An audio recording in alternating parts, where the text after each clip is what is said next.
Hello and welcome along to the On the Whistle podcast. I'm your host, Zayn Nabbi. Joining me today is our other co-host, multi-platform journalist, a man who writes for many publications, whoever pays, Al Jazeera, CNN, the BBC, The Guardian, 442. If you pay, he'll do the work. An amazing journalist, a good friend of mine, Alasdair Howorth. How are you doing, brother? Zayn, you make me sound like some kind of mercenary for hire or something. Excuse me. And you make me sound like I have Ebola. So I don't know. I was going to go, no, I don't. I just have a cold. But listen, Ali, great to have you on. There's so many different things we can talk about, but being a braai that focuses on good meat and good football, all from the African continent, I think an obvious starting point today for us would be talking about the African Football League and the semi-finals that have just taken place. And a look ahead to the final. Now, I know you watched the game. I've been pretty engrossed with rugby recently, as you can see by the decorations behind me, the green, the gold. No, it's not for Mamelodi Sundowns. Secondly, I don't hate Mamelodi Sundowns. I think they're great. I'm a Golden Arrows man personally. But they did amazingly well in their semi-final against Ahly, playing in front of 50,000 Red Devil fans who were obviously going for the Cairo team's win. They managed to put on a really stout performance, not associated with the guile and flair we normally expect, and guts out a win in Egypt. What was it like watching that game? I mean, first of all, I want to just tell the listeners that, you have to be very proud of me because Courtney, Zayn, and Ferdos have done their very best to try and turn this into a rugby podcast. And over the last couple of weeks, let me tell you, and as well as Ferdos, I'm sure is pushing to turn us into a cricket podcast if South Africa if the Proteas keep going the way they've been going. But no, Zane, we're here to talk about the football, but we're here to also talk about some South African excellence in the football. I mean, it was an interesting semi-final between Al Ahly and Sundowns, and like you say, it was a different kind of Sundowns we've seen. We've seen Mamelodi Sundowns play the flary football, incredibly tactically flexible, as we've seen from Rulani Mokoena, who's one of kind of the most exciting coaches on the continent, and as well as a great speaker. If you have a chance, look up on Twitter/X, Juliet Bewa, kind of friend of the podcast, because she posted a brilliant video that I reposted of Mokwena's kind of pre-match press conference, and he takes 8 minutes to go into detail as to why the Al Ahly journalists shouldn't be complaining about a penalty that Al Ahly got didn't get in the first leg. So I think that kind of attention to detail is brilliant video. I think you should all watch it. But no, it was a really interesting game, and it was a really defensively resolute game. I mean, and what felt to me like a performance that was, in a sense, a coming of age performance, which sounds a bit silly because now Sundowns are 7 games unbeaten against Al Ahly, which I think we shouldn't gloss over. That is, that Al Ahly are the champions of Africa. They're the best side in African history, and Sundowns have really got their number over the last years. But Sundowns haven't had their number in knockout football for a very, very long time. And bar, I think it was the 2019 quarterfinals, they've not beaten them in knockout fixture for a very long time. But this felt like a proper African tie. I mean, I'll just read you out some stats. In that first leg, Sundowns had 14 shots to Al Ahly's 3, 4 shots on target to Al Ahly's 1, and had 68% possession. In the second leg, Sundowns had, as far as I'm aware, 2 shots, not on 0 on target, and only 45% possession. I mean, that's pretty crazy when you think about the way Sundowns play, right? Yeah, 100%. This was not a Mamelodi Sundowns kind of performance under Mokoena. It felt a bit more like a Pitso Mosemane performance, to be honest. Who doesn't play quite the same kind of attractive style as Mokoena, but clearly is the model for success because he's the one who's won an African title with Sundowns back in 2016, and this is now. We've talked about over the last few years the Sundowns being one of the giants of Africa. This is their first final since 2016. Despite their brilliance in terms of the football they play, they've really struggled in these big semi-finals against, your Wydad, your Ahly, your Esperance. These are the games that they've really struggled in. So I think it's huge testament to Mokoena and his team that they actually got it done in a kind of more dirty and gritty way, and they certainly rode their luck. But that's something you need to be able to do to win these kind of big African ties. Definitely a defensively astute performance, Alasdair. But I have to say, Ronwen Williams once again shining in the goal mouth. I mean, what did you make of his performance? Rodwin Williams had one of the most Jekyll and Hyde performances I've ever seen. First of all, he gives away a penalty, just touching and clipping his Percy Tau, former Sundowns man. Very soft penalty, but I think still a penalty. And then he goes and saves it against Ali Malul. And this is whilst Al Ahly did pull the kind of now modern technique of hiding who's going to be their penalty taker. Karaba held the ball for ages whilst the Sundown players tried to delay him taking it, and then he passed it off to Ali Malul, who is an excellent penalty taker. But Williams saved it. And again, Williams has shown his pedigree in these games. Last season he made that penalty save to actually keep Al Ahly in the CAF Champions League. In the group stage when Lilepo of Al Hilal, if he had scored, Al Ahly would have been knocked out for the first time in their history in the group stage. But Williams saved it, and that allowed Al Ahly to sneak through. And he made the save against in Angola against Petro. And now he's made another save, a huge save. But he also had he had a really shaky performance in goals. At the same time, he dropped a couple crosses. There was that one in the first half where he dropped quite a kind of easy to take cross, and then Boutwil cleared it into Karabra, and it hit the post, and it was kind of, like I said, a lot of luck went into that goal not being penetrated by Al Ahly. But I think Ronwen Williams, aside from those mistakes, he's shown himself to be up there with El Shanawi as the premier goalkeeper on the continent. There's a few others who maybe have a shout. Maybe Motier was another one at Wydad, but really, really brilliant performance from Williams, kind of in the hole. And he kind of recovered, particularly in that second half. He looked a lot more assured and a lot more confident. The game certainly wasn't pretty for Sundowns, and there was a really nasty, brutal challenge from Junior Mendieta. What did you make of that? Honestly, if you haven't seen it, go back and maybe don't watch it. It was one of the most horror tackles I've ever seen from a player. Kind of studs up, knee height. Could have honestly taken Taufik's kneecap off. Terrible challenge, rightfully sent off. And again, Sundowns have shown that they're not. They really struggle to with their discipline in these big games. It was last year against Wydad. They had 2 red cards in that first leg of the semi-final. Mvala got sent off in the second leg really early on against Petro. And we've seen another red card from Junior Maniata. And, Mvala was, he was started in that first half, got booked, and looked like he was on shaky ground and was pulled at halftime for Zungu. I think in part because there was the fear that he would get himself sent off, and so I think even though we've seen Sundowns embracing the kind of grittier side of football, but we never want to see the grittier side to that degree. That was an absolute horror challenge, and he's lucky that it happened to be quite late in the game, and Sundowns were able to kind of see off Al Ahly in those final closing minutes. But yeah, I think again you've got to say Sundowns have not been able to keep it clean in terms of the defensive football they play. Sure, and this has been a hallmark of this win to get them to the final to the final of the African Football League.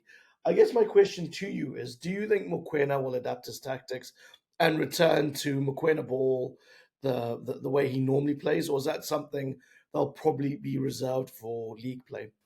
I think that's always the big question, isn't it? For people like your De Zerbis, your Pep Guardiolas, your Mokoenas, these guys who have really strict way of playing a completely dominant style of football that kind of is so good in league football, but in cup football can struggle. We've seen and we've seen that with Pep Guardiola really struggling to get over that Champions League rut, and even him, he had to resort to kind of 4 center backs at the back to do that.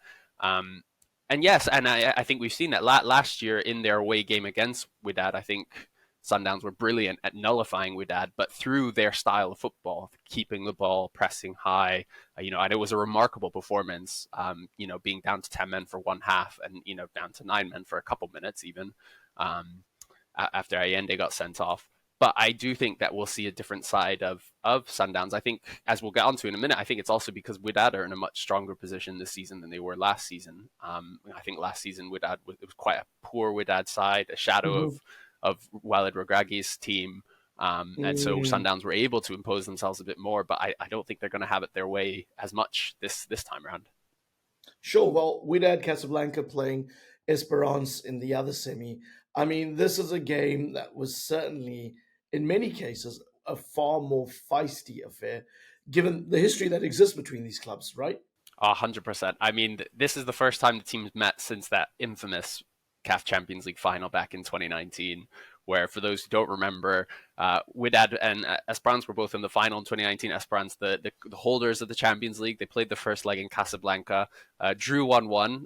Wydad officials and players were furious that they had a I think was it they was it a goal or penalty, I can't remember, ruled against them, to the point where the referee who is officiating that game was banned for 6 months by CAF for poor officiating. And then going into that second leg, there was obviously the tensions there. And then they had another instance where I think it was Walid El Karti's goal was ruled out, and the referee Gassama didn't go to VAR to look. This was meant to be the first year with VAR being implemented.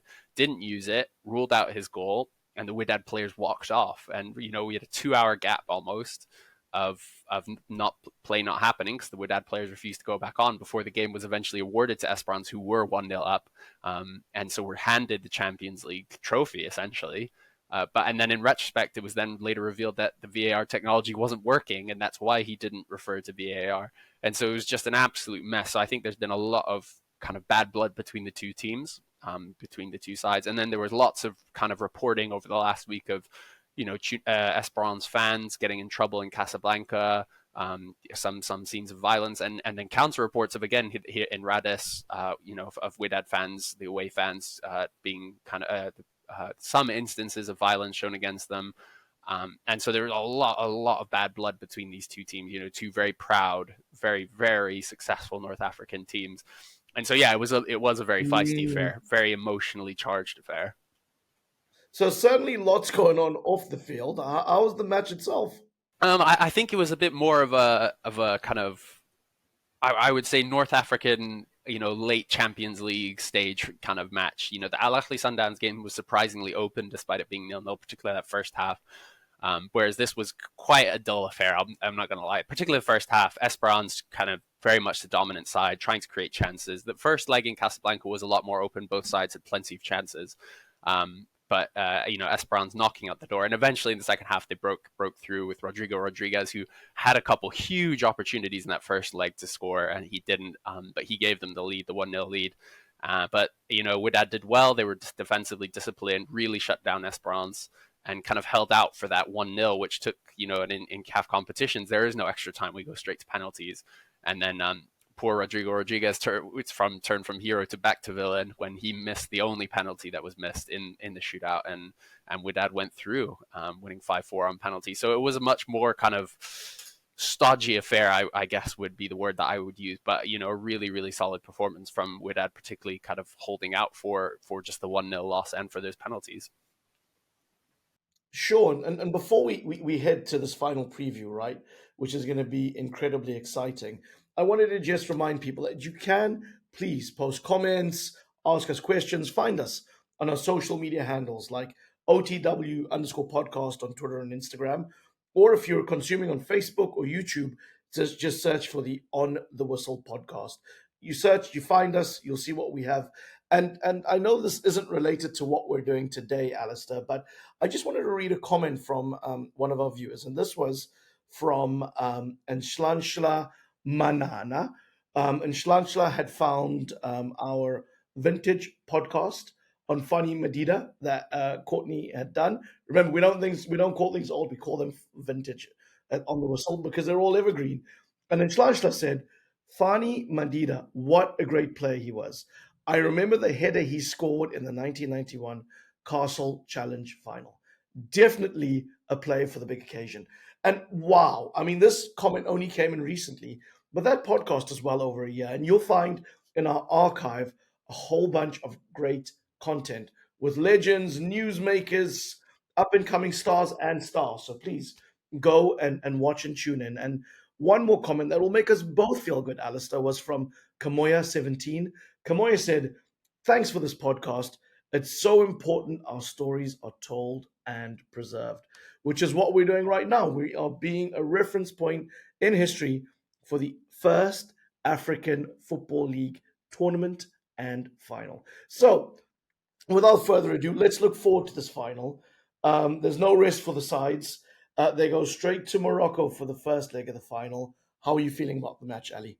Yeah, I think it's a bit of a shame that neither team really has any time to prepare because like you say, the first leg is on Sunday because I think both teams are tactically really really fascinating. I think we alluded to it earlier, but this is a very different Wydad team from the one last year. Last year they literally just appointed Sven van der Broek, less than a week before that first leg, and so it was a very defense first Wydad kind of not able, understandably he wasn't able to put together any kind of attacking patterns or anything. But now they have quite really quite an interesting coach in Adil Ramzi, who is kind of slightly followed the similar path to Walid Regragui in terms of he's Moroccan, but he learned his trade. He was actually born in Morocco, unlike Regragui, but he learned his trade in Europe.